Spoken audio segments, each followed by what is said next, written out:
இப்போ எல்லாரும் பேச ஸ்டார்ட் பண்ண ஒரு விஷயம், கிட்ஸை ஹேண்டில் பண்ணுற மதர்ஸ்க்கு வர டிப்ரெஷன். ரொம்ப கஷ்டம். House wife job, endless job. Clock கூடவே நம்மளும் ஓடிட்டே இருக்கணும். ஏன்னா பசங்க சேட்டை பண்ணுறாங்க, பாடுபடுத்துகிறாங்க. அதுதானே நம்ம யோசிக்க மறந்த ஒரு விஷயம். மற்ற பசங்க மாதிரி நம்ம பசங்க நார்மலாக ஓடி விளையாட மாட்டாங்களா? நார்மல் கிட்டாக இருக்க மாட்டாங்களா? ஒரு குழந்தை நமக்குன்னு பொறுக்காதானே வேதனை பண்ணுறவங்க எத்தனை பேர் இருக்காங்கல்ல. இதில் நம்ம கஷ்டம் ஒன்றுமே இல்லைங்க.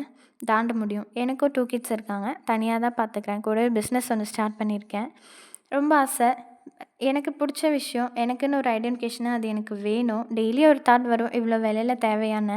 நேற்று நினச்சி இன்றைக்கி ஸ்டார்ட் பண்ணலங்க. 4 இயர்ஸாக வெயிட் பண்ணி தான் ஸ்டார்ட் பண்ணியிருக்கேன். சின்ன பசங்க, என்னால் ஒரு ஸ்டெப் கூட எடுத்து வைக்க முடியல.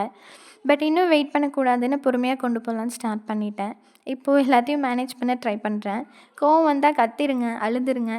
இல்லை எதுவும் செய்யாமல் சும்மா பொறுமையாக கூட இருங்க. நான் அப்படி தான் பண்ணிவிட்டு அமைதியாக இருந்துப்பேன். கொஞ்ச நேரம் சரியாகிடும். அப்புறம் நார்மல் மைண்ட் செட் வந்துடும். So stay positive and strong.